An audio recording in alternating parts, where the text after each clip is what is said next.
ઓમ શ્રી સાઈરામ. તપોવનમ પ્રકરણ 1. તમે મને જોઈ નથી શકતા, પણ તમે જુઓ છો એ પ્રકાશ હું છું. તમે મને સાંભળી નથી શકતા, પણ તમે જે અવાજ સાંભળો છો એ હું છું. તમે મને જાણી નથી શકતા, પણ તમે જ્યાં રહો છો ત્યાં સત્ય છે એ હું છું. તપોવનમાં પ્રવેશ. આ પુસ્તક તપોવનનું પ્રાણાયામ હું શરૂ કરું તે પહેલાં જગતના સ્વામી ભગવાન શ્રી સત્ય સાઈ બાબાના ચરણ કમળમાં હું મારા નમ્ર પ્રણામ અર્પણ કરું છું. ભગવાન શ્રી સાઈ બાબાના દુઃખીઓના રક્ષણહાર છે. સચ્ચિત આનંદ પરબ્રહ્મ વૈશ્વિક સત્યના અવતાર સાક્ષાત છે. પ્રશાંતિ નિલયમથી યુનિવર્સિટી તરફ જતા ડુંગરના રસ્તે એક વડનું ઝાડ આવે છે. એ ધ્યાન વૃક્ષ છે. એ તપો વૃક્ષ છે. આધ્યાત્મિક આત્મસંયમનું વૃક્ષ.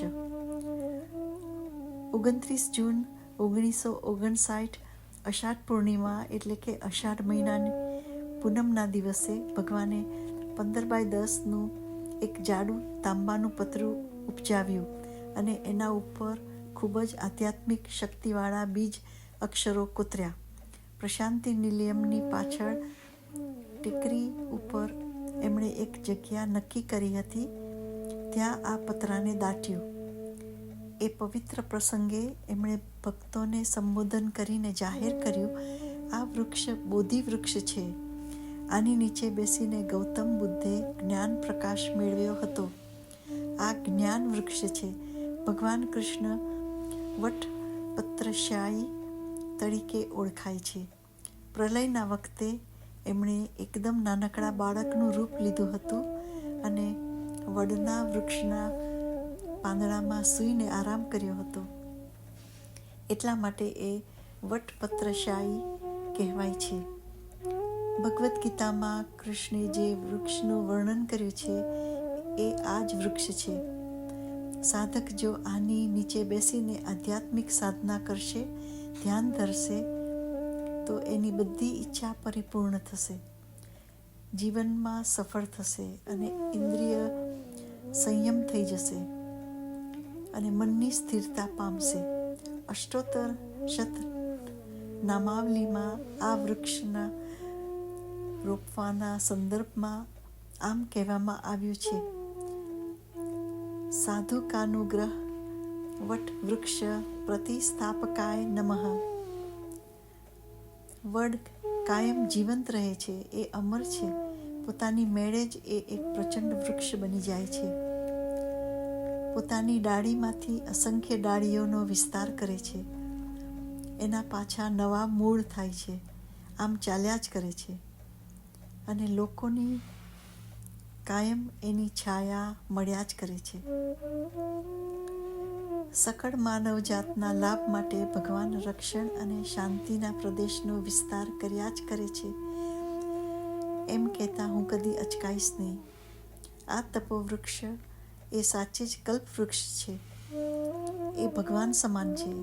જે લોકો બહુ દુઃખી છે, જેઓ જીવનની તડકી છાંયડીમાં કંટાળી ગયા હોય, જેઓ આધ્યાત્મિકતાની ખોજમાં હોય, જેઓ ખરેખર કોઈ પવિત્ર વસ્તુ મેળવવાની ઈચ્છા રાખતા હોય, જેઓ આધ્યાત્મિક જ્ઞાનના પથ પર પ્રગતિ કરતા હોય, આવા બધા જ લોકો શ્રી સત્યસાઈના ચરણ કમળ પાસે ભેગા થાય અને શાંતિ, પ્રશાંતિ અને સ્વભાવની સૌમ્યતા પ્રાપ્ત કરે.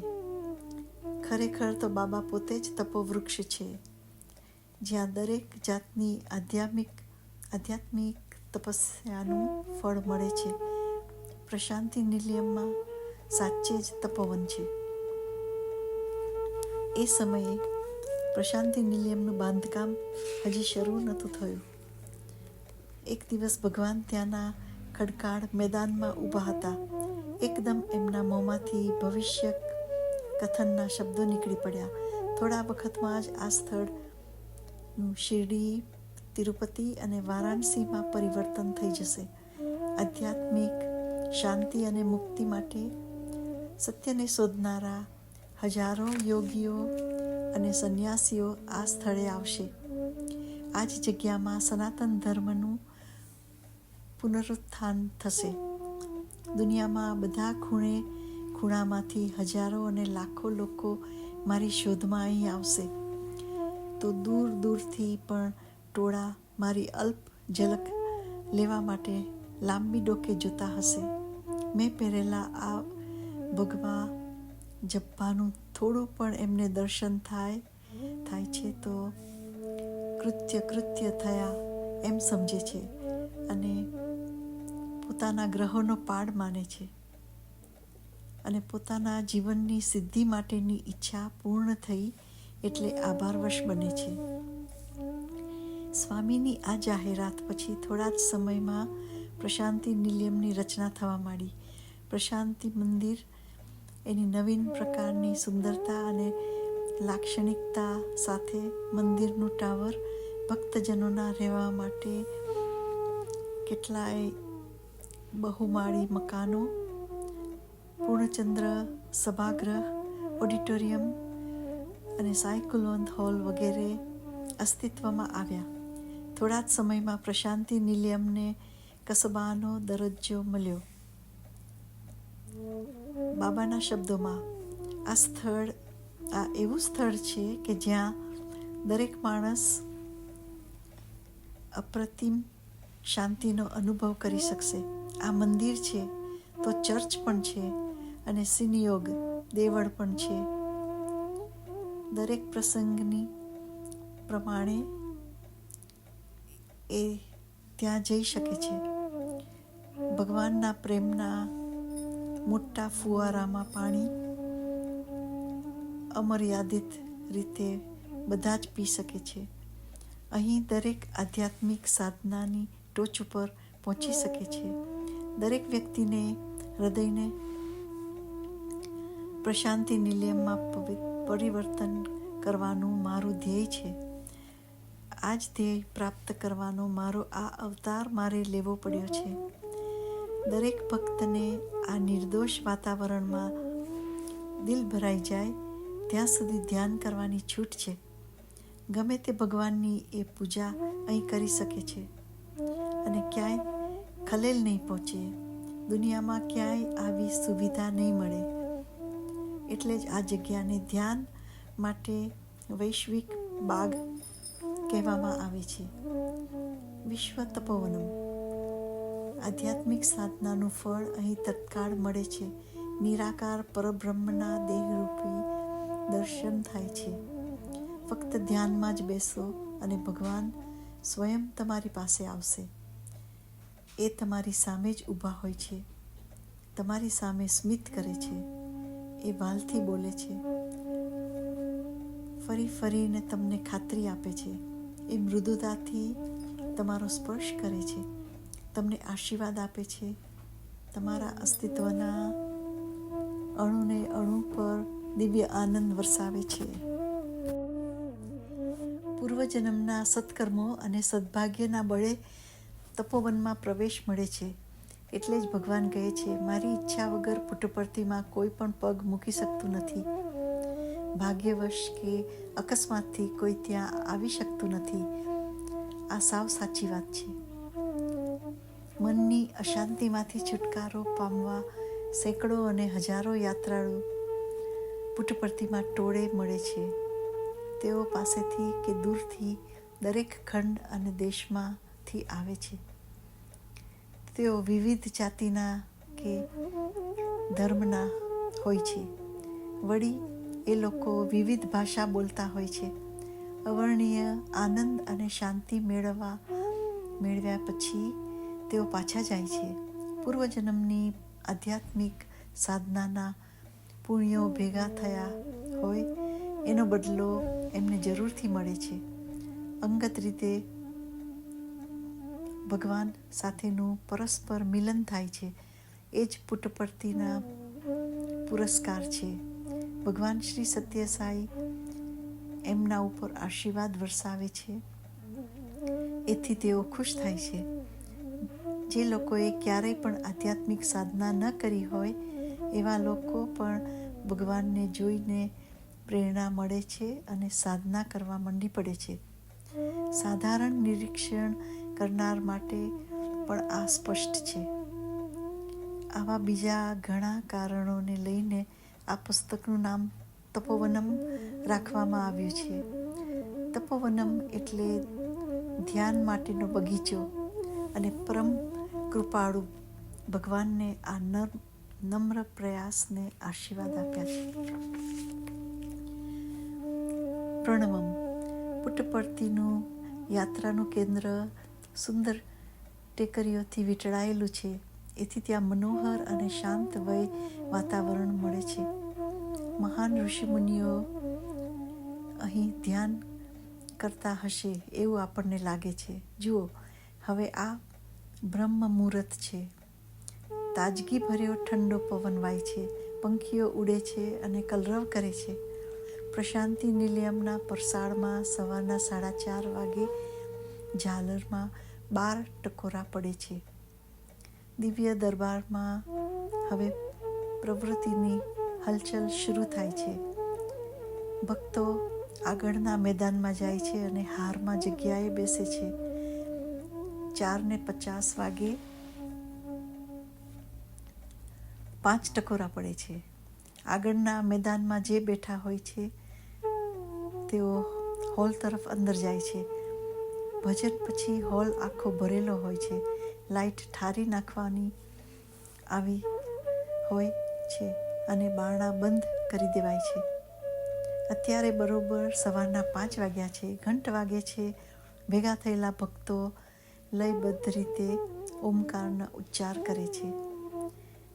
એ વિશ્વનો નાદ બધા પૂર્ણ સુરીલી રીતે બોલે છે. ઓમકારના ઉચ્ચારથી આત્મા પરમાત્મા સાથે એકરૂપ થઈ જાય છે. આદિકાળના ઋષિઓએ મહામંત્ર ઓમકારની ભેટ આ વિશ્વને આપી. એમ કહ્યું છે, ઓમ ઇતિ એકાક્ષરમ બ્રહ્મ. આ એકાક્ષરી ઓમ આ જ વિશ્વનો દિવ્ય સિદ્ધાંત છે. આ 3 અક્ષરનો બનેલો છે. અ ઉ મ ઓમ. પ્રણવનો સતત જપ કરવાથી મનના અવરોધો દૂર થાય છે અને પરમાનંદનો અનુભવ થાય છે. ઓમના ગહન અર્થ માટે બાબા આમ કહે છે, આખા વિશ્વના સર્વવ્યાપી એક જ અક્ષર છે.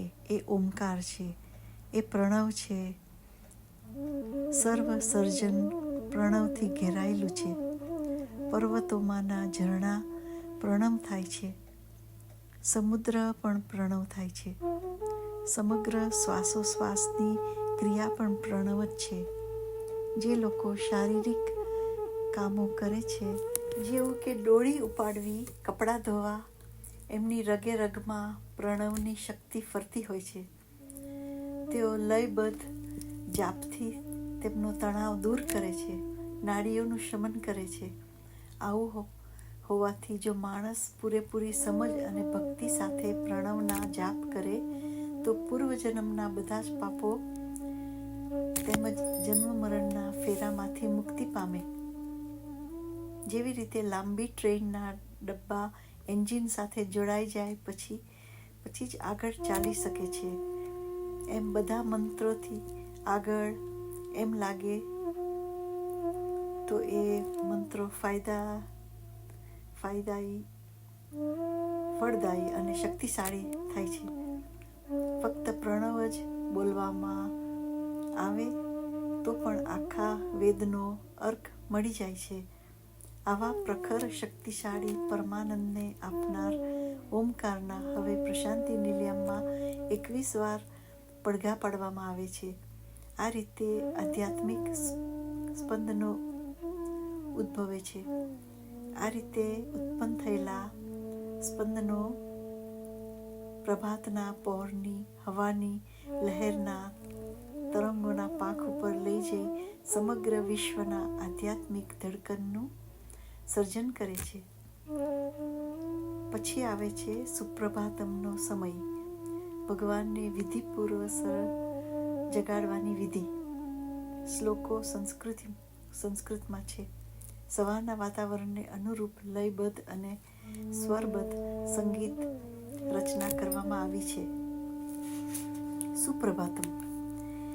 ઈશ્વરાંબા સુત શ્રીમન પૂર્વા સંધ્યા પ્રવર્તતે ઉત્તિષ્ઠ સત્યસાઈશ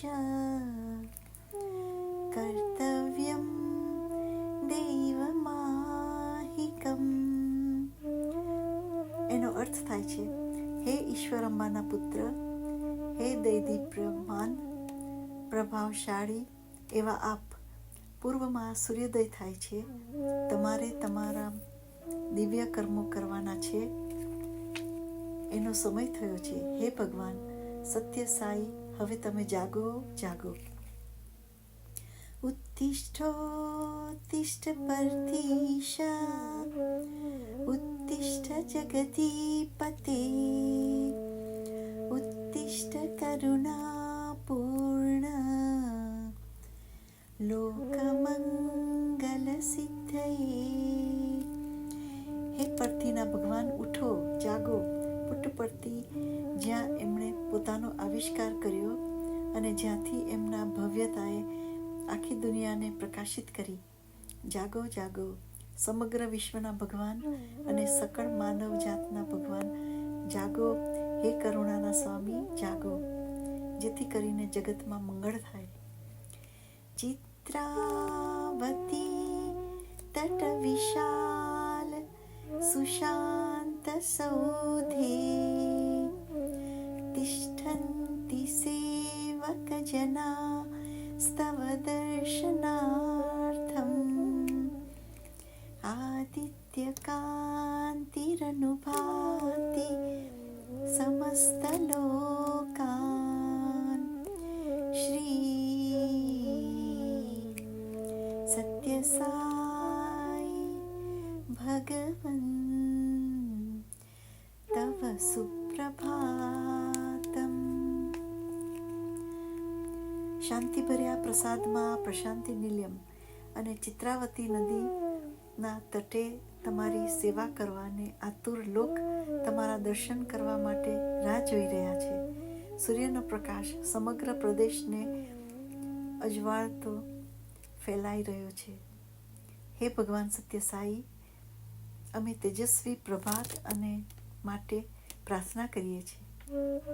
હે સત્ય સાઈ ભગવાન, અને એને આશીર્વાદ આપો. ત્વન્નામ કીર્તનરતા સ્તવ દિવ્ય નામ ગાયન્તિ ભક્તિ રસપાન પ્રહષ્ટ ચિત્તા દાતુમ કૃપા સહિત દર્શન માશુદેભ્યઃ. શ્રી સત્ય સાઈ ભગવન તવ સુપ્રભાતમ. જે લોકો તમારા નામને ગાવામાં પ્રવૃત્ત છે અને એ કાર્યમાં એમને આનંદ છે, કારણ કે આમ કરવાથી એમને ભક્તિનું અમૃત ચાખવા મળે છે, તેઓને કૃપા સત્વરે દર્શ આપવા અને તેજસ્વી પ્રભાત માટે પ્રાર્થના કરીએ છીએ. તમે જાગો હે સત્ય સાઈ ભગવાન, અને એને આશીર્વાદ આપો. આદાય દિવ્ય કુસુમાની મનોહરાણી શ્રીપાદ પૂજન વિધિમ ભવદંગ્રિમૂલે કર્તુમ મહોત્સુકતયા પ્રવિશન્તિ ભક્તાઃ. શ્રી સત્ય સાઈ ભગવન તવ સુપ્રભાતમ. રંગબેરંગી સુગંધી ફૂલોને લાવીને શાસ્ત્રોમાં કયા પ્રમાણે તમારા ચરણોની પૂજા કરે છે તમારા ભક્તો ઘણી જ ઉત્કંઠાથી અને ઉત્સાહથી આવે છે. અમે તેજસ્વી પ્રભાત માટે પ્રાર્થના કરીએ છીએ. હે સત્યસાઈ ભગવાન, તમે જાગો અને એને આશીર્વાદ આપો.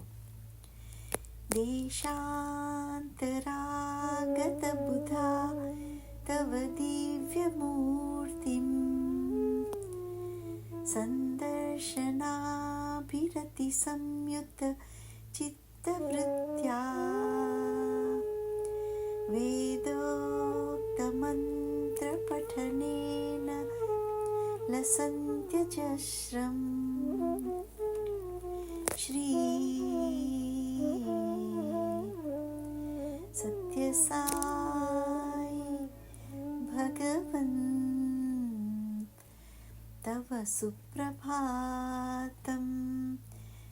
બીજા દેશોના વિદ્વાન માણસો તમારા દર્શન માટે ઝંખતા અહીં આવ્યા છે. તેઓને વેદ મંત્રોના જાપમાં આનંદ આવે છે. અમે તેજસ્વી પ્રભાત માટે પ્રાર્થના કરીએ છીએ. તમે જાગો હે સત્યસાઈ ભગવાન અને એને આશીર્વાદ આપો. શ્રુત્વા તવાદ્ભુત ચરિત્રમખંડ કીર્તિમ વ્યાપ્તમ દિગંતર વિશાલ ધરાતલેસ્મિન જિજ્ઞાસુલોક ઉપતિષ્ઠતિ ચાશ્રમેસ્મિન શ્રી સત્યસાઈ ભગવન તવ સુપ્રભાતમ. દૂર દૂરની ક્ષિતિજે પહોંચેલી તમારી કીર્તિની ભવ્ય ગાથા સાંભળીને આતુર લોકો સત્યને શોધનારા આ સ્થળે આવ્યા છે અને તમારી રાહ જોવે છે. અમે તેજસ્વી પ્રભાત માટે પ્રાર્થના કરીએ છીએ. તમે જાગો હે સત્યસાઈ ભગવાન, અમને આશીર્વાદ આપો. સીતા સતી સમવિશુદ્ધ હૃદમ્બુજાતા બક્વંગના કરગ્રહીત સુપુષ્પહારા स्तुन्वन्ति दिव्यनुतिभिः फणिभूषणं त्वां श्री सत्यसाई भगवन् तव सुप्रभातम्. પવિત્રતામાં સતી સીતા જેવી ભક્ત સ્ત્રીઓ, જેમનું કમળ જેવું હૃદય છે, જેની પાંદડીઓ તેઓ જે દુનિયામાં રહે છે એની સાથે જડાયેલી છે નથી, પણ સૂર્ય એટલે કે ભગવાન સાથે જોડાયેલી છે. તેઓ અમારી કીર્તિનો ગીતો હાથમાં સુંદર ફૂલોની માળા લઈને ગાય છે. અમે તેજસ્વી પ્રભાત માટે પ્રાર્થના કરીએ છીએ. તમે જાગો હે સત્યસાઈ ભગવાન અને એને આશીર્વાદ આપો. સુપ્રભાતમિદં પુણ્યમ યે પઠન્તિ દિને દિને તે વિશન્તિ પરમ ધામ જ્ઞાન વિજ્ઞાન શોભિતા. મંગલમ ગુરુદેવાય મંગલમ જ્ઞાનદાયિને મંગલમ પરતિવાસાય મંગલમ સત્યસાઈને. ભગવાનને જગાડવાના આ શ્લોકનું જે નિત્ય પઠન કરશે તેઓ પરમધામને પામશે. બુદ્ધિ અને ડાપણ પરમ રીતે પામશે. દિવ્ય ગુરુ આપણું મંગળ કરો, ડાપણ આપનાર આપણું મંગળ કરો. પરથીમાં આવિષ્કાર પામેલા ભગવાન આપણું શુભ કરો. ભગવાન સત્ય સાંઈ બાબા આપણું મંગળ કરો. આધ્યાત્મિક રીતે જોતા ભક્તની ઝંખના તૃપ્ત કરવા માટે, ભગવાનને જાગૃત કરવા માટે પ્રાર્થના એ સુપ્રભાતમ છે. પોતાના અંતરાત્માને, સત્યને જગાડવા માટેની પણ સુપ્રભાતમ એક પ્રાર્થના છે. એ જરા વિચિત્ર લાગશે કે કાયમ જાગૃત છે અને વિશ્વના પરમ સાક્ષી છે એવા ભગવાનને જગાડવા માટે, સુપ્રભાતમ કરવા માટે મનુષ્ય ગીત ગાઈને જગાડે છે. કાયમ જાગૃત, જેને નિંદ્રાની ખબર પણ નથી, એ તો હંમેશા જાગતા જ હોય છે. તો પછી આ સુપ્રભાતમનું શું છે અને કોને માટે છે? આ સંગીતમય સુપ્રભાતમ આપણી શક્તિને જગાડવા માટે છે. નિંદ્રા દેવી એ પ્રેમથી આપણને એમની ગોદમાં રાખ્યા, એમાંથી ઉઠવા માટેની વિવેક શક્તિને જાગૃત કરવા માટે સુપ્રભાતમ ગવાય છે. ભગવાન દરેક હૃદયમાં વસે છે, એની યાદ આપવાનો સુપ્રભાતમનો ગુઢાર્થ છે. જ્ઞાન અગ્નિ જ્વાલા જલતી રહે અને વધારે પ્રકાશથી જાય એવો હેતુ છે. અહીં એક પ્રસંગની વાત લખું છું. શિવરાત્રિની પવિત્ર રાત હતી. ભગવાન શિવનો લિંગ દેહે અવતાર થયો. પ્રશાંતિ નિલયમમાં શ્રી દીપાલ પિચ્છયા શાસ્ત્રી ભક્તોની સાથે બેસીને ભજન કરતા હતા. અચાનક એમને એક વિચિત્ર વિચાર આવ્યો કે ભગવાન જ્યારે નિંદ્રાવશ હોય ત્યારે મારે એમનું અદ્ભુત સૌંદર્ય જોવું છે.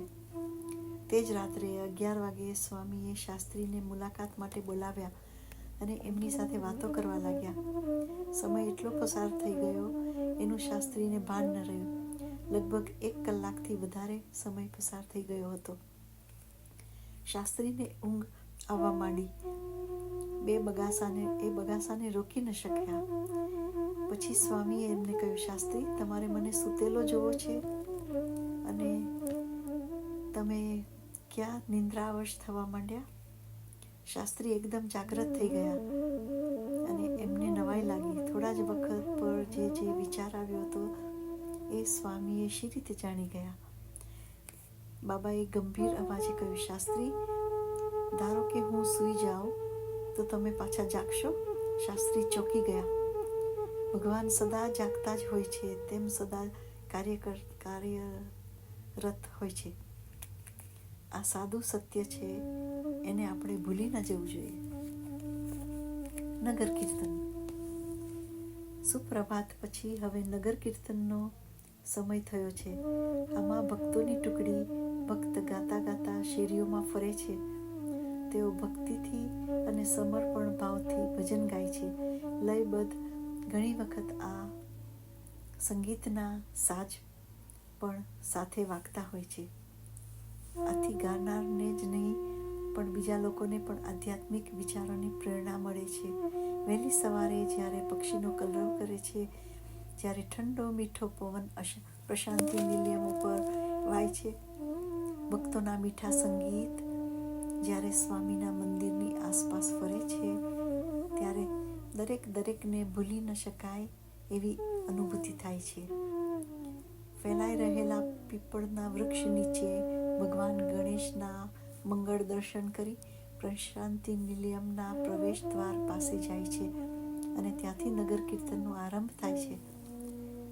ભક્તો વ્યવસ્થિત લાઈનમાં નિલયમની આસપાસ જાય છે અને જ્યાંથી શરૂ થયું હતું ત્યાં પાછા આવી જાય છે. એટલે કે ગણેશ મંદિર પાસે આવીને ઊભા રહે છે. શ્રી સત્ય સાંઈ બાબા 10 વર્ષની ઉંમરે સત્યનારાયણ રાજુ અથવા તો ખાલી સત્યમ તરીકે જાણીતા હતા. ત્યારે પુટ્ટપર્તીમાં કેટલાક છોકરાઓએ ભજનો ગાવા માટે ભેગા કરતા. આ ટુકડીનું નામ હતું પાંડુરંગ ભજન મંડળી. સત્યમના આકર્ષક વ્યક્તિત્વથી પ્રેરાઈને આ ટુકડી પર સુંદર ગણવેશ પહેરી, હાથમાં ધ્વજ લઈને ગામની આસપાસ ગલી મંજીરા સાથે ભજન ગાતી ગાતી ગોળ ગોળ ફરતી હતી. વચમાં એક ઊંચો લાઇટનો થાંભલો રાખીને એની આસપાસ વર્તુળ રચી ઉત્તેજનાથી લયબદ્ધ રીતે ફરતી હતી. ક્યારેક ક્યારેક કોલેરા કે શીતળા જેવા ચેપી રોગો પુટ્ટપર્તીની આસપાસ ગામોમાં પણ ફેલાતા હતા. પરંતુ અહીં પુટ્ટપર્તીમાં રહેતા લોકોએ જોયું કે એ લોકો સુરક્ષિત, સુખી અને તંદુરસ્ત હતા.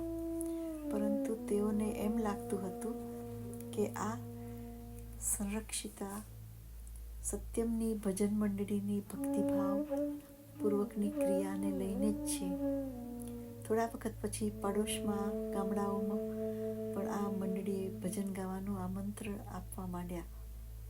થોડા વખતમાં એમને પણ થયું કે ભજન ગાવાથી ગામમાં અકાળ મૃત્યુ કે રોગો થતા નથી. બહુ જ સમય પહેલા અહીં સત્યમે ભક્તિના નાના રોપ વાવ્યા હતા અને અત્યારે મોટા થઈને સત્યસાઈ જેવા સમિતિ અને એના નગર કીર્તન સુધી પહોંચી ખીલી ઉઠ્યા છે. આ મંડળીઓ એ ભજન પ્રવૃત્તિને વિશ્વ સ્તરે વિકસાવી છે. સંદર્શન. હવે નગર કીર્તન પૂરું થયું. હવે સંદર્શનનો સમય થયો, એટલે કે જાહેર જનતા ભગવાનના દર્શન કરે. આતુર ભક્તો હવે સભાગૃહમાં પ્રવેશે અને વ્યવસ્થિત લાઈનમાં પોતાનું સ્થાન મેળવે છે. દરમિયાન મંદિરમાં પૂજારી ભગવાન ગણેશ અને ભગવાન સુબ્રમણ્યમની પૂજા કરે છે. પ્રશાંતિ નિલયમના પ્રવેશ દ્વાર આગળ જ આ મંદિર છે. પછી તરત દેવતાના પવિત્ર જળથી સ્નાન કરાવે, ફૂલ અને હાર ચડાવે છે અને આરતી કરે છે. વૈદિક મંત્રોથી સવાર સમય ગુંજી ઉઠે છે. હવે બધા સભાગૃહમાં એક લાઈનમાં વ્યવસ્થિત રીતે બેઠા છે અને જેનું મનુષ્ય રૂપમાં પરમાત્માનું સ્વરૂપ છે અને જે માનવ જાતના ઉદ્ધારક છે એવા ભગવાનના દર્શન માટે રાહ જોઈ રહ્યા છે.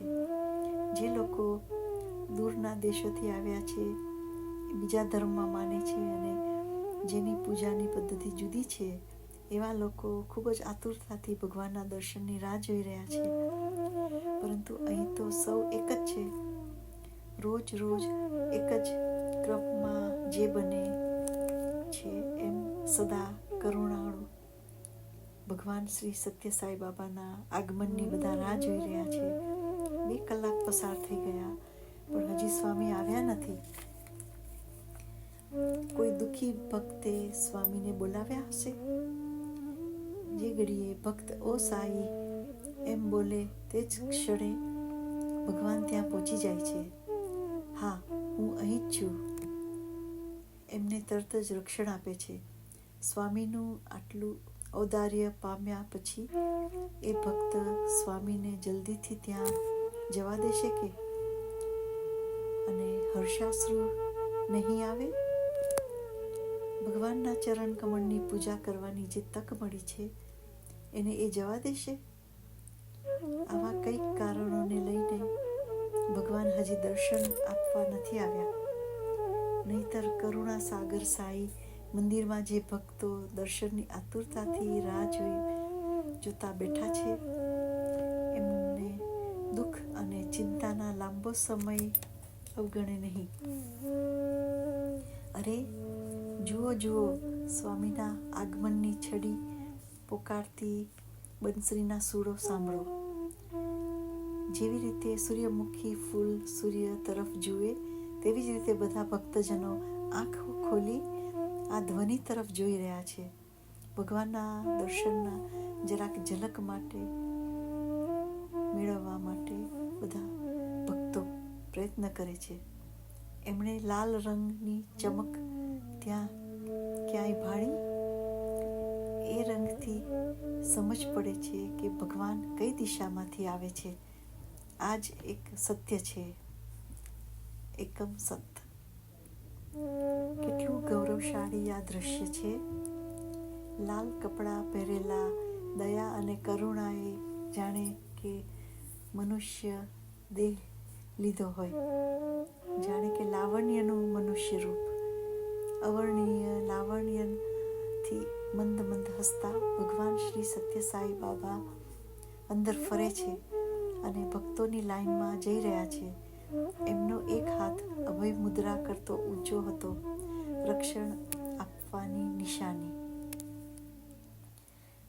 દુઃખી ભક્તોના દુઃખી હૃદયને તેઓ શાંતિ આપે છે. ભક્તો અસંખ્ય પત્રો પોતાના હાથમાં હાથ ઊંચો કરી રાખે. આમ બાબાને અસંખ્ય પત્રો મળે છે. કેટલાયને પાદ નમસ્કાર આપે છે, કેટલાકને વિભૂતિ આપે છે. માત્ર હાથ હલાવવાથી વિભૂતિ નીકળે છે. આ દ્રશ્ય અવર્ણનીય છે. દેવો માટેનું આ દ્રશ્ય છે. વિદ્વાનો સ્વામીનું આમ વર્ણન કરે છે. મૌન વ્યાખ્યા પ્રકટિત પરબ્રહ્મ તત્વમ. આનો અર્થ આમ થાય, પરમાત્મા મૌન દ્વારા પ્રકટ થાય છે. સ્વામી બહુ બોલતા નથી, પરંતુ સ્વામી ઉપર દ્રષ્ટિ પડતા બધા જ ભક્તોને એમ લાગે છે કે જાણે કે એમના બધાય સંશયો નિર્મૂળ થઈ ગયા છે અને એની સઘળી ચિંતાઓ નષ્ટ થઈ ગઈ છે.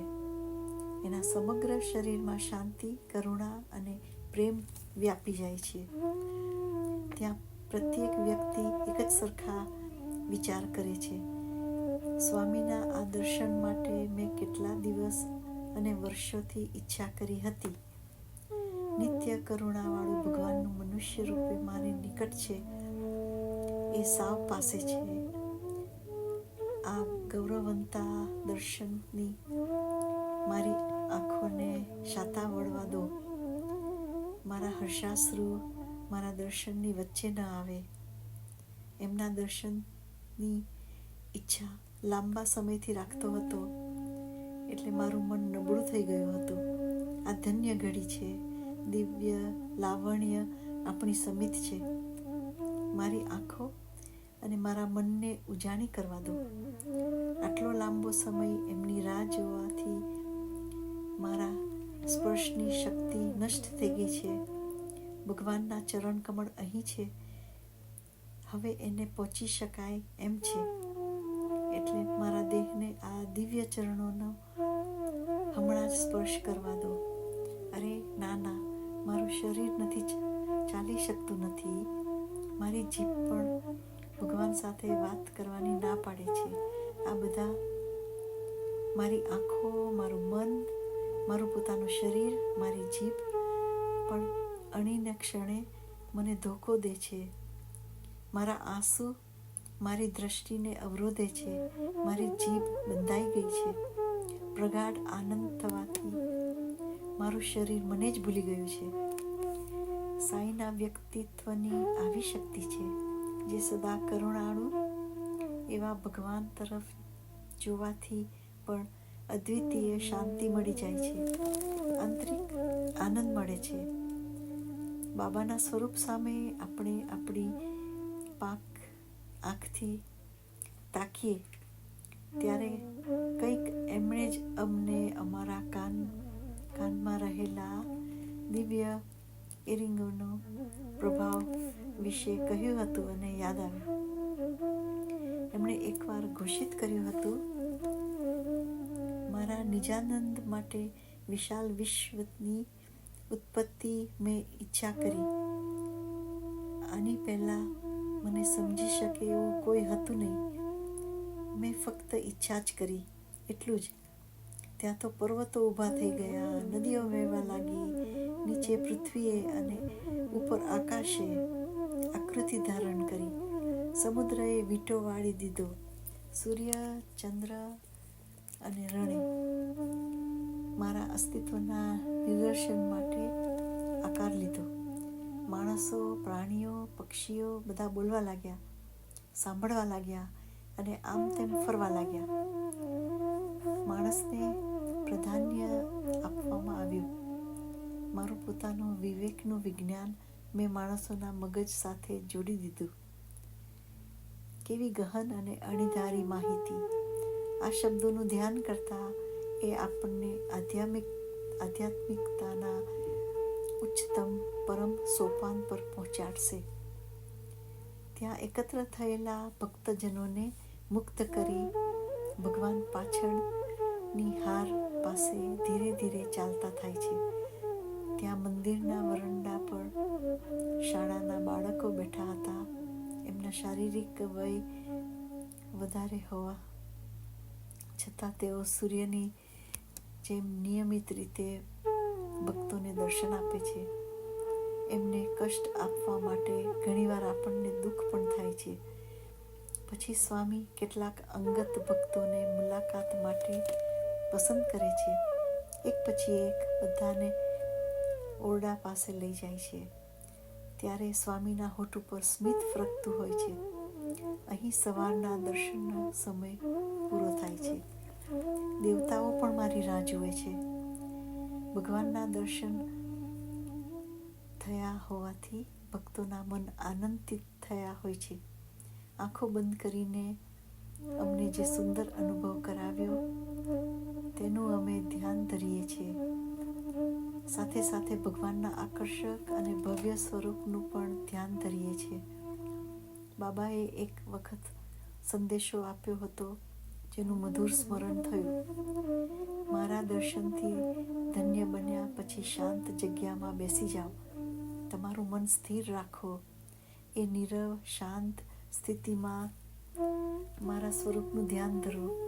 મને શારીરિક રીતે નિહાળવાનો તમને જે લાભ મળ્યો છે એવો લાભ ક્યારેક જ મળે છે. આમ કરશો તો મારા આશીર્વાદનો પૂરેપૂરો લાભ મેળવી શકશો. હજી તો તમે સ્વસ્થતા મેળવો અને મારા આશીર્વાદની પૂર્ણતા પામો. ત્યાં જ મારામાંથી ઉર્જા નીકળી તમારી પાસે આવી જાય છે. હજી તો હું ત્યાંથી પસાર થાઉં છું. ત્યાં જ તમને બધું મળી જાય છે. મારી દિવ્ય શક્તિ તમારા આખા શરીરમાં પ્રસરે છે. જો તમે શાંત ધ્યાનમાં ન બેસો અને વાતો કરવા માંડો તો બહુમૂલ્ય ઉર્જા છૂટી પડી જાય છે અને તમારામાં કોઈ પણ લાભકારી પ્રભાવ છોડ્યા વિના મારી પાસે પાછી આવી જાય છે. જેને હું દર્શન આપું છું એ નવી શક્તિ પ્રાપ્ત કરે છે અને નવી જાતનું પરિવર્તન થતું પોતામાં અનુભવે છે. દિવસે દિવસે નવી શક્તિ મેળવે છે. મારા દર્શનના લાભકારી પ્રભાવને કારણે ક્યારેય ભૂલશો નહીં. તમારી વચ્ચે હું ચાલું છું. આવી કૃપા માટે દેવો પણ ઝંખે છે. યાદ રાખજો કે પૂર્વજન્મમાં તમારા પુણ્યથી તમે અહીં દર્શન કરવા આવી શક્યા. દેવો પણ ધીરજથી મારા દર્શનની રાહ જુએ છે. દર્શનથી કંઈ લાભ નથી થતો એમ માનતા નહીં. વળી આવો દુર્લભ અધિકાર દિવસે દિવસે તમને સરળતાથી મળવા માંડ્યો છે. ભૂલશો નહીં કે આ પૂર્વજન્મના પુણ્યને પ્રતાપે મળ્યું છે. જ્યારે સમય આવશે ત્યારે તમે મેળવવા આશીર્વાદ ફળીભૂત થશે. ત્યારે એ પૂર્ણ કળાએ ખીલશે અને ફળ પ્રાપ્ત થશે. કેટલું અદ્ભુત નિશ્ચિત વિધાન. દેવતાઓ પણ મારા દર્શનની રાહ જુએ છે. આ શબ્દો અમને બે અદ્ભુત પ્રસંગોનું સ્મરણ કરાવે છે. પેડાબોટ્ટુનો અનુભવ. શ્રી શિરડી બાબાની શ્રીમતી ગલી શારદા દેવી નામની એક પ્રખર ભક્ત હતી.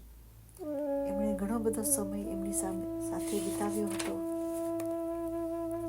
શિરડી સાંઈના દેહ વિલય પછી 20 વર્ષ પછી એ શ્રી સત્ય સાંઈને મળી. એમણે એને પુટ્ટપર્તી બોલાવી. થોડા સમય પછી એને પ્રશાંતિ નિલયમમાં ઘર આપવામાં આવ્યું. વાલના પ્રતીક સમૂહ ભગવાને એને એક ઉપનામ પણ આપ્યું, પોડાબુટ્ટુ. આ શબ્દનો અર્થ મોટો ચાંદલો થાય છે. એ કપાળમાં કંકુનો મોટો લાલ ચાંદલો કરતી હતી. એક વખત વહેલી સવારે પુટ્ટપર્તીમાં તપોવૃક્ષ નીચે એ ધ્યાનમાં બેઠી હતી. હજી તો અંધારું હતું. એણે આંખ ઉગાડી અને માની ન શકાય એવું એને દર્શન થયું. પ્રશાંતિ મંદિર ઉપર આકાશમાં દિવ્ય સ્ત્રીઓ ફરતી હતી. પૂર્વ બાજુની ટેકરીઓમાંથી તેઓ આવતી હતી અને ચાલતા ચાલતા પ્રકાશ રેલાવતી હતી. એમના ચહેરા ઉજળા હતા અને દેખાવે સુંદર હતી. એમણે ફૂલોને માળાઓનો શણગાર કર્યો હતો. એ જમીન પર નહોતી ચાલતી, પણ ખુલ્લા આકાશમાં ઝડપથી ચાલતી હતી. પોળા બટ્ટુને થયું કે આ કંઈ સામાન્ય સ્ત્રીઓ નથી. એણે મધુર સંગીતના સૂરો પણ સાંભળ્યા. આ દ્રશ્ય જોઈને એ નવાઈ પામી. એણે વિચાર્યું કે શ્રી સત્ય સાંઈ બાબાના દર્શન કરીને હવે તેઓ પાછા પોતાના ઘર ભણી જઈ રહ્યા હતા. પેડાબોટ્ટુ યોગીની હતી અને એથી આવા હૃદય હલાવી નાખે એવા દૃશ્યનું ભગવાને તેને દર્શન કરાવ્યું. થોડા વખત પછી તે ટેકરી પરથી નીચે આવી. ધીમેથી ભોજન હોલનું બારણું ખોલ્યું. જોયું તો બધા ગાઢ નિંદ્રામાં હતા, પણ સંગીતના સૂરો હજી પણ સંભળાતા હતા. તેને થયું કે બાબાના નૃત્ય અને સંગીતથી મનોરંજન કરાવતા કેટલાક દેવતાઓ હજી ત્યાં છે. સવારે જ્યારે પેડાબુટ્ટુ બાબાને મળી ત્યારે એણે વાત કરી. તમને મળીને પાછા જતા હતા એ દેવતાઓને હું મળી. સ્વામીએ મધુર સ્મિત કરતા કહ્યું, ઓહ, સાચી જ? રાજા રેડ્ડીનું દર્શન. એ દિવસે વૈકુંઠ એકાદશી હતી. અસાધારણ પવિત્ર દિવસ હતો. શાસ્ત્રો અને ગૌરવશાળી દિવસ તરીકે વર્ણવે છે. જ્યારે મહાવિષ્ણુએ પોતાના દિવ્ય નિવાસને ઉત્તર દ્વાર પર ભક્તોને દર્શન આપ્યા હતા. પ્રશાંતિ નિલયમના પહેલા માળના વરંડામાં રાજા રેડ્ડી નામના ભક્તજન સૂતા હતા. મધરાતે એ જાગી ગયા. સ્વામીના ઓરડાનું બારણું થોડુંક ઉઘાડું હતું. એમાંથી ઝળહળાટ પ્રકાશ આવતો હતો. એને નવાઈ લાગી કે આવા વિચિત્ર સમયે આટલો બધો પ્રકાશ ક્યાંથી? એ પાસે આવ્યા ત્યારે બારણાના તિરાડમાંથી અંદર જોયું. બહુ નવાઈ લાગી. કેટલાક દેવતાઓ ભગવાન શ્રી સત્ય સાંઈ બાબાના ચરણ કમળથી અર્ધ્ય આપી પ્રણામ કરતા હતા. તેઓ ખૂબ પ્રકાશ ફેલાવતા હતા. આદિશેષે આપેલી શૈયામાં બાબા ભગવાન મહાવિષ્ણુની જેમ આરામથી બેઠા હતા. બધાના પ્રણામ સ્વીકારતા હતા. સ્વામીની શૈયાને ચારે બાજુ 7 અગ્નિ બળતા હતા. આ દ્રશ્યથી રાજા રેડ્ડી આશ્ચર્યચકિત થઈ ગયા. એમણે ધીરેથી બારણું બંધ કર્યું. વરંડામાં પોતાની પથારી હતી ત્યાં ગયા, પણ તે પછી તે સૂઈ શક્યા નહીં. બીજે દિવસે એમણે પોતાના સ્વર્ગીય અનુભવની સ્વામીને વાત કરી અને શું હતું તે વિશે પૂછ્યું. સ્વામીએ એ બધા લોકો કોણ હતા? સ્વામીએ સમજાવ્યું, તેઓ બધા દેવતાઓ હતા. એઓ મારા દર્શન કરવા આવ્યા હતા. તમે જે જ્વાળા સ્વરૂપે જોયું એ સપ્તર્ષિ હતા. 7 મહાન ઋષિઓ હતા. મારા આશીર્વાદથી હું તમારું રક્ષણ કરું છું, એટલે તમે જીવતા છો. નહીંતર જેવું તમે એ દ્રશ્ય જોયું કે તરત તમે તમારી રાખ થઈ ગઈ હોત. શ્રી સત્ય સાંઈ ખરેખર પરબ્રહ્મ છે. અમારા એમને નમ્ર પ્રણામ. પાછા આપણે પ્રશાંતિ નિલયમ પાસે મંદિરના અગ્નિખૂણામાં આવીએ. શાલિગ્રામનો રુદ્રાભિષેક અને પૂજા હવે પૂરા થઈ ગયા હતા. તે જ પ્રમાણે શ્રી સત્ય સાંઈ બાબાના અને લલિતા દેવીના 108 નામનું પારાયણ પૂરું થઈ ગયું હતું. પૂજા કરીને દેવોની પ્રાર્થના કરવી જોઈએ. પૂજા કરવાથી આપણે આત્મપૂજા તરફ વળીએ છીએ. દરેક દેવ આત્માને શક્તિ આપવા માટે સહાય કરે છે. દરેક પૂજા શ્રદ્ધાથી કરવી જોઈએ. પૂજા કરો છો એટલે તમારામાં રહેલો આત્મા જ છે. પ્રેમ, આધ્યાત્મિક સભાનતા અને વૈશ્વિક ચેતના, આ ત્રણ ભક્તના જીવનમાં વણાઈ જવા જોઈએ. ભજન. અત્યારના સવારના 9 વાગ્યા છે. મંદિરમાં ભજન શરૂ થઈ ગયા છે. ભગવાન મધુર સ્મિત સાથે અંદર આવ્યા અને ખુરશી પર આસન ગ્રહણ કર્યું. ગીત ગાવાનું હોય એની સાથે એ લયબદ્ધ રીતે પોતાના હાથ હલાવે છે. હવામાં કંઈ લખતા હોય એ રીતે પોતાની આંગળીઓ ફેરવવાની ટેવ છે. એ વારંવાર હસે છે અને ભક્તોને આનંદનો અતિરેક થાય છે. તેઓ શું લખે છે? તેઓ લખતા હોય ત્યારે શા માટે હસે છે? એમના મગજમાં શા વિચાર ચાલતા હશે? દરેક દ્રશ્ય રહસ્યમય હોય છે. સ્વામીએ એક વખત કહ્યું હતું, એ અમને યાદ આવ્યું. તમારા બધાનું ધ્યાન ગયું જ હશે કે જ્યારે ભજન હોલમાં હું ખુરશી પર બેસવા જાઉં છું, હું તદ્દન અપરિચિત હોય તેની સામે જોઈ હસું છું. હવામાં કંઈક લખતો હોઉં એ રીતે હું મારા આંગળા હલાવું છું. તમે જોઈ ન શકતા હો એવા મનુષ્યો સાથે હું વાર્તાલાપ કરું છું. જે મને મદદ કરવા માટે પ્રાર્થના કરે છે એને હું હંમેશા મદદ કરું છું. આ બધી વસ્તુઓની જાહેરાત નથી કરતો. પોતાના પુત્રને પ્રેમથી પિતા મદદ કરે છે. શું એ એની જાહેરાત કરે છે?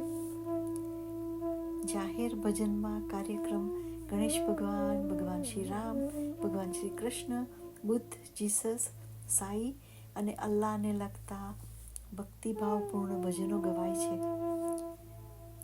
સંગીતના વિવિધ વાદ્યોની સાથે સંગીતકાર મન દઈને ગાય છે.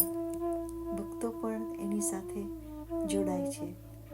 ભક્તિભાવપૂર્વકના લાગણી પ્રધાન સંગીતમાં આટલો વિશાળ જનસમૂહ પૂરેપૂરા ડૂબી ગયો હોય છે.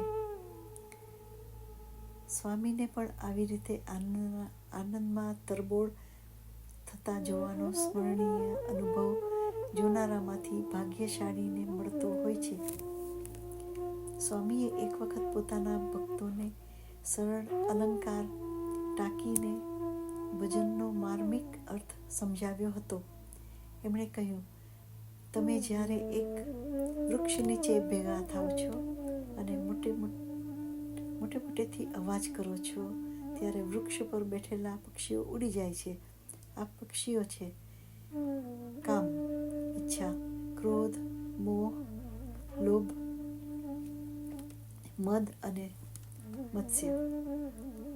આ બધા ભેગા મળીને બેસુરા સ્વર કાઢે છે અને તમારી શાંતિમાં ખલેલ પડે છે. જો તમે રામ, કૃષ્ણ, ગોવિંદ, નારાયણ અને વગેરેના નામો મોટા અવાજે ગાશો તો બધા દુષ્ટ પક્ષીઓ તમારા મનને શુદ્ધ રાખીને અને હૃદયને પૂર્ણ શાંતિ આપીને તેઓ ઉડી જશે. ચાલો આપણે ભજન ગાવાના સૂક્ષ્મ મૂલ્યને સમજીને બાબાએ કહ્યું એમ સુંદર રીતે ગાઈએ. ચાલો આપણે હૃદયને એમના તરફ ફેરવીએ. હવે ભજન પૂરા થયા. સ્વામીને આરતી અર્પણ કરવામાં આવી.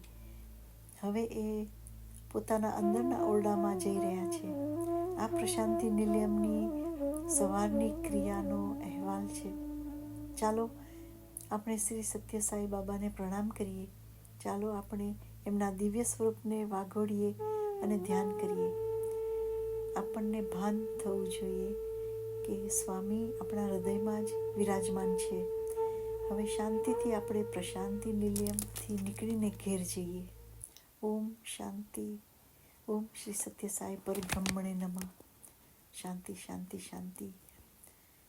તપોવનનો પહેલો અધ્યાય સંપૂર્ણ.